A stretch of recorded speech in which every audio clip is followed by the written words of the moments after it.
Hi, everybody. It's Robert Pope. I'm here to talk about one of the other classes that I teach for Cindy Bishop Worldwide, specifically the Foreclosure Options and Realities class. I'm going to talk about the overview. I'm going to go through foreclosures, the real process, how all of this works in Virginia, talk about notices, what does and doesn't work to stop a foreclosure proceeding, and I'm also going to talk briefly about title litigation, and I will give you a little bit of information about that today.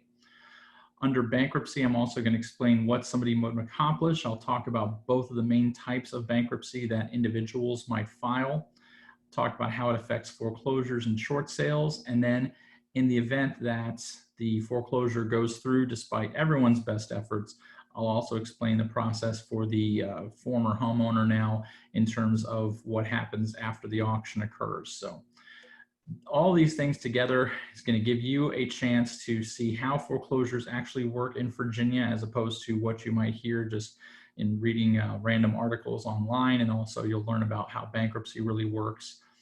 And right now I'm going to talk briefly about foreclosure defense. So one of the reasons that I developed this class in the first place is back in 2010, I worked for a firm that did foreclosure defense. And based on my experiences at that firm, I wanted to make sure that homeowners were advised of what foreclosure defense companies are trying to do and why it doesn't work. One of the old adages about, if it sounds too good to be true, it probably is. The firm that I worked for, their main pitch was, hey, we can keep you in your house without filing for bankruptcy.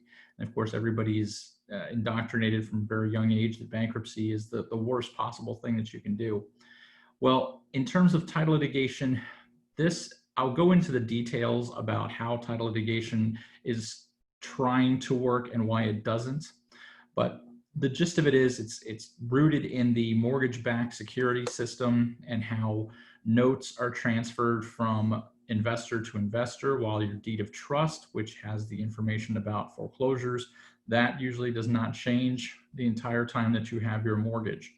So the disconnect between those two things is what a foreclosure defense firm tries to use to keep you in the house. The problem is Virginia courts and federal courts don't agree with the legal arguments, but the foreclosure defense firms aren't going to tell you about that until, well, they're never going to tell you about that at all.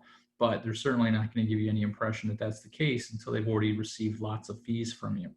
So watch out. Anything specifically that says we can stop your foreclosure without filing for bankruptcy should be a giant red stop sign for you and your clients. Make sure that they don't go forward with any of those, because that is just going to put them in a far worse position than they would be if they tried to work something out directly between themselves and the bank. So I'd like to see you guys for the rest of the class. Talking about virtual and in-person class information, make sure to look at cindybishopworldwide.com so you can see under upcoming events. And you also have methods of contacting Cindy in terms of scheduling and finding out further information about classes. So hopefully look forward to seeing you at our next Foreclosure Options and Realities class. Thanks.